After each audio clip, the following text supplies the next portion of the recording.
കൊല്ലത്തെ കൊലപാതകത്തിന്റെ വാർത്തയിലേക്കാണ്. 2 ദിവസം മുമ്പ് റബ്ബർ തോട്ടത്തിൽ നിന്ന് കിട്ടിയ മൃതദേഹം ആരുടേത്, കൊന്നതാര്? ചോദ്യങ്ങൾ ബാക്കിയാണ്. കൊല്ലം പുനലൂരിൽ കൈകാലുകൾ ചങ്ങലയിൽ ബന്ധിച്ച നിലയിൽ മൃതദേഹം കണ്ടെത്തിയ സംഭവത്തിൽ പ്രത്യേക അന്വേഷണ സംഘത്തെ രൂപീകരിച്ചു. ഡിവൈഎസ്പി പി ജിജുവിന്റെ നേതൃത്വത്തിൽ 20-അംഗ ടീമാണ് ഇനി കേസ് അന്വേഷിക്കുക. ആസൂത്രിതമായ കൊലപാതകമാണ് നടന്നിരിക്കുന്നതെന്നാണ് പോലീസിന്റെ നിഗമനം.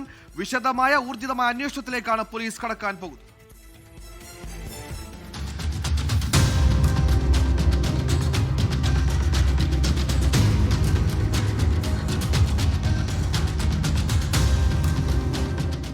മരിച്ചതാര്, കൊന്നതാര്, ഈ 2 ചോദ്യങ്ങളും ബാക്കിയാണ്.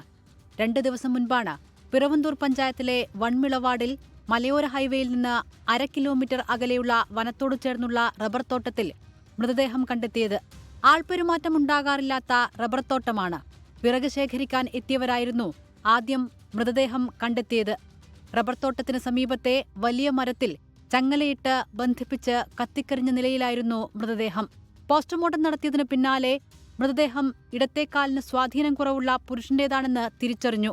നെഞ്ചിന്റെ വലതുഭാഗത്തേറ്റ ആഴത്തിലുള്ള മുറിവാണ് മരണകാരണമെന്ന് കണ്ടെത്തിയതോടെ സംഭവം കൊലപാതകമെന്ന് ഉറപ്പിച്ചാണ് അന്വേഷണം. കൊലപാതകത്തിന് ശേഷം മരത്തിൽ കെട്ടിയിട്ട് കത്തിച്ചതാകാമെന്നാണ് നിഗമനം. കൊല്ലപ്പെട്ടിട്ട് 2 ആഴ്ചയോളമായി എന്നാണ് കണക്കുകൂട്ടൽ. അതുകൊണ്ടുതന്നെ പരമാവധി വേഗത്തിൽ ഊർജിതമായ അന്വേഷണമാണ് പോലീസ് നടത്തുന്നത്.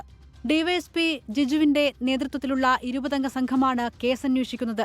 കഴിഞ്ഞ 2 ആഴ്ചക്കാലം പ്രദേശത്തെ ടവറുകൾ കേന്ദ്രീകരിച്ച് നടന്ന ഇൻകമിംഗ് ഔട്ട് ഗോയിംഗ് കോളുകൾ പരിശോധിക്കാനാണ് നീക്കം. പ്രദേശവാസികളല്ലാത്തവരുടെ മൊബൈൽ നമ്പർ ശ്രദ്ധയിൽപ്പെട്ടാൽ വിശദമായി ചോദ്യം ചെയ്യാനാണ് ആലോചന. പുറമേക്കാർ കാര്യമായി വരാത്ത ഇടമായതുകൊണ്ടാണ് ഈ പരിശോധന നിർണായകമാകുന്നത്.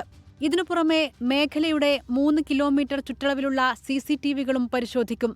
ഇടത്തുകാലിന് സ്വാധീനം കുറവുള്ള ആരെങ്കിലും ദൃശ്യങ്ങളിൽ ഉണ്ടോ എന്ന് അറിയാനാണ് CCTV പരിശോധന. പോലീസിൽ റിപ്പോർട്ട് ചെയ്തതോ അല്ലാത്തതോ ആയ മിസ്സിംഗ് കേസുകളുണ്ടെങ്കിൽ അന്വേഷണ സംഘത്തെ അറിയിക്കാൻ പ്രത്യേക നമ്പറും ക്രമീകരിച്ചിട്ടുണ്ട്.